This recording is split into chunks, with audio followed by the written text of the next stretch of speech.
Together, growing in faith, changing communities.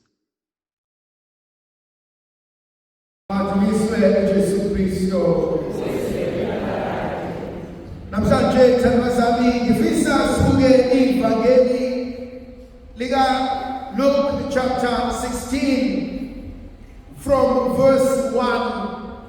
Lithi izwi likaNkulunkulu kwakukhona indoda eyayicebile.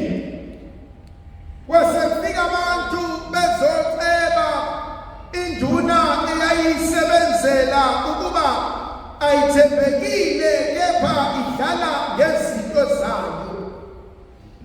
Yabe isibiza le nduna yayicela ukuba ayixoxe ngomsebenzi wayo. Madodana wayixosha ngenxa yongathembeki kwayo.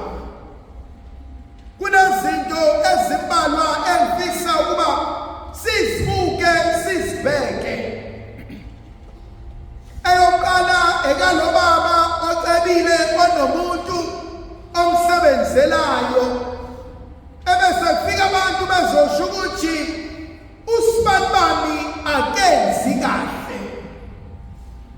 Mhlawumbe into yokuqala engithikayo lapho ngibuka lo baba owenza ubulungiswa, owenza ukuthembeka, othi angizulalela nje okushiwo ngaye kodwa ngizomnikeza ithuba lokuba azikhulumele.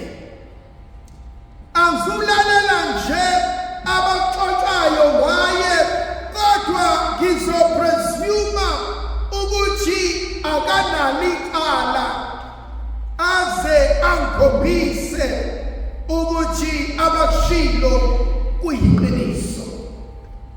Yabona lenkonzo ebalulekile engike ngakhuluma ngayo phakathi kwesonto ithi kunomuntu omintroduce kubangani bakho bebengamazi. Kunomuntu omintroduce emsebenzini bebengamazi. Kunomuntu omintroduce emndenini bebengamazi.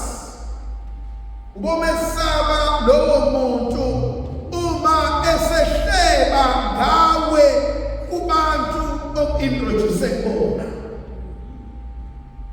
Ubomesaba umuntu ozoxoxela indaba zeminyaka kuwena esakwaze insukwana amasonto nenyangana. Lowo muntu proves ukuthi akanayo sense of loyalty. Lowo muntu proves ukuthi angadayisa nanoma ingane nanoma inobani ukuze azuze akufunayo ngaleso sikhathi adinga ngaso. Kunento ethitayo ngalobaba because lo baba uthi ake umise sixoxe. Thandwa zami, there is a sense of accountability engwenzayo. At the end of the day I must account ngenzeni. Uyabona sihlezi sibuka izwe lakithi enokuve kulula ukubheka ukuthi there's so much corruption in the government, there's so much corruption in public sectors, but there's also so much corruption in private sectors. Kodwa mhlawumbe into engifuna ukukhuluma ngayo ukuthi wena oholayo, wena ovuka ekuseni uyosebenza, le mali oyiholayo does it reflect umsebenzi that you put in? Wena at the end of the month usudimanda ukuthi ngiyafuna iholo lakho, uyayihlala uyibuze yini ukuthi kodwa ngempela bafowethu le mali abanginikeze yona ngiyisebenzele yini? You know, there are people we know, meaning ngizalelwe kwamasha, mina ngiyabazi abantu abaholela iy'poti sezandla, mina ngiyabazi abantu abaholayo babe nama-personal number bengasebenzi behlala nathi elokishini, and yet the system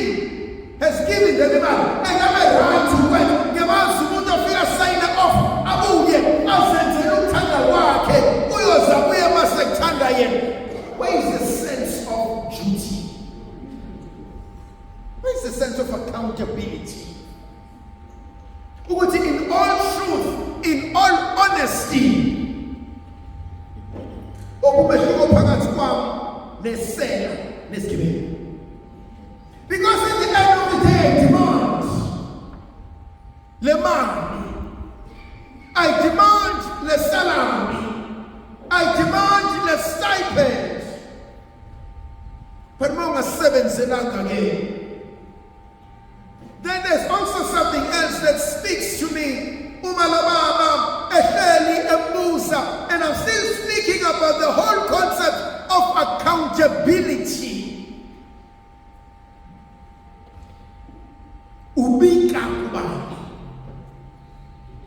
Khona omunye umuntu ubuya emsebenzini ucela akusize ukwenzela into as if he or she is doing you a favor. Ngomsebenzi wakhe, ngomsebenzi aqashelwe wona, ngomsebenzi akhokhelwayo ngawe, kodwa akwenze ufile as if lokho akwenzayo ngaba kakwenze as if kumele umncenge. Abanye you need to pay them to do their job. Now anginendaba nabantu bangaphandle, but ngendaba ngamakhono wami, because sithi siyabazi uNkulunkulu, then there must be a sense of justice.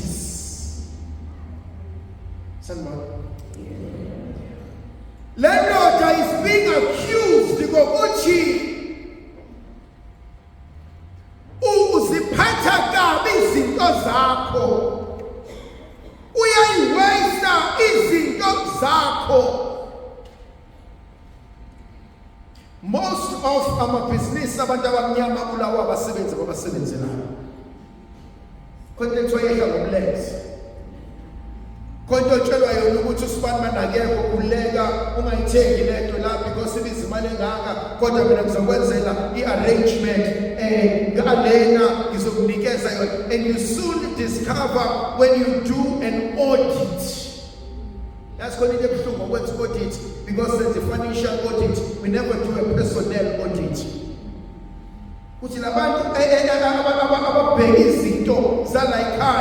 How trustworthy are them? Because abanye babibona basilimazayo, abanye babibona basinokayo, abanye babistock asingeni shugena lana, bakhuluma naso no delivery man, basikhiphe siphumele ngale, abanye bayayithathela bafake endlini zabo. Ngiyafisa sometime umqasha akafike emzini yethu abone izinto esinazo engaphumanga ngegama lakhe. Anginendaba nabantu bangaphandle, nginendaba nani ngamakholwa ami. How faithful, how accountable am I? And then we frown at the thought, have been choncha, have been nomasela, masana ngene ukwana jelana, antshontshe noma ikhanda, sesiyomshaya, sesiyomizela amaphoyisa. The very same people, if you were to analysis yey'mpilo zabo emsebenzini, ngangixoxela umzekeliso wowefamily. Indoda iyacomplaina kunkosikazi ithi, baby, we cannot afford the telephone, isiyabisa. Athi omunye, how come now ibiza kangaka itelephone ngoba yimina nawe ney'ngane zethu ey'nkathi no-aunt. Athi omunye, mina vele ngifona ngocingo lasemsebenzini. Indoda isho njalo, nenkosikazi isho njalo, ithi nami ngifuna ngocingo lasemsebenzini. Bese bebiza iy'ngane, bantu bami, ngeke mina ngifuna emsebenzini, yonke into yami yasemsebenzini, unkosikazi emsebenzini, mina-ke sithi ingane, but mom, dad, you know mama lesiprint izinto ziyemsebenzini, you know mama lesise-internethi ziyemsebenzini, you know mama lesifone ziyemsebenzini, then ubani? And everybody looked at mama wesisa. Wathi nami ngisemsebenzini.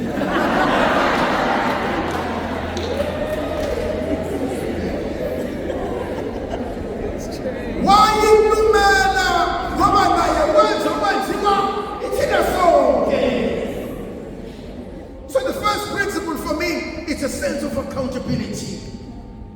Am I an honest person? Abangithembise ngakho, abangithembe ngakho, abantwana ukuba ngikwenze. Am I doing it as best as I can? That's the first thing for me. The other thing that speaks to me, that does something that I love. Una 3 principles I will show you. Uchi, mezu, uchi, usezokoshwa, which are not strong enough. And now, secondly, I am ashamed.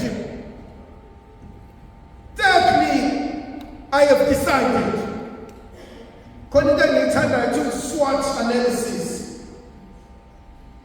Your strengths, your weaknesses, opportunities, and threats. Get a personal audit. What are my strengths? What am I good at? Where do I excel? Where am I at my best? He says I'm not strong enough.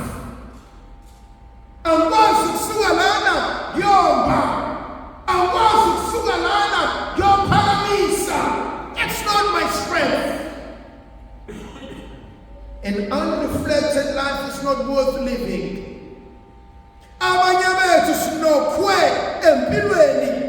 We never sit down with ourselves and think and reflect. We're always busy.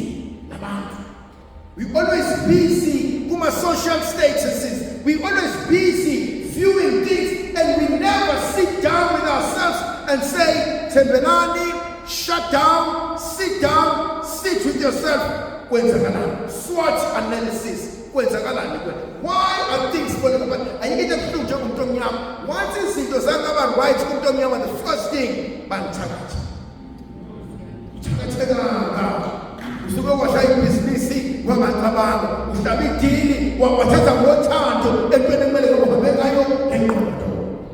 never mix business with family. You know what I see? That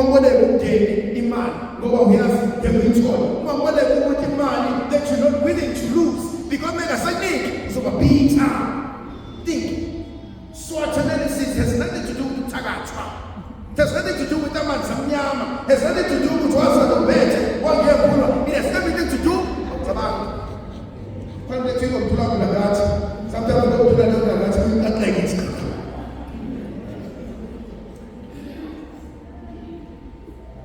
Strengths. And the other point he says, I'm ashamed. I'm ashamed. But how many of us are willing to admit I'm messed up? I'm sorry for I messed up. But then many people use excuses and use their weaknesses and they end there. No, he says, I've decided. I'll rise. I'll do something different. Yes, I want to know. God, this is not the end.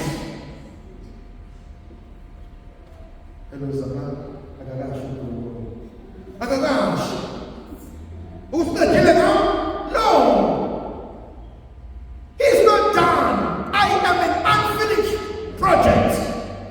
Every day I discover, every day I learn, every day I become better than yesterday.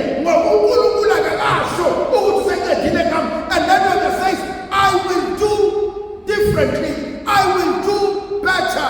And wazi ukujwa yije elfanayo endaweni elfanayo. No, can't live on excuses.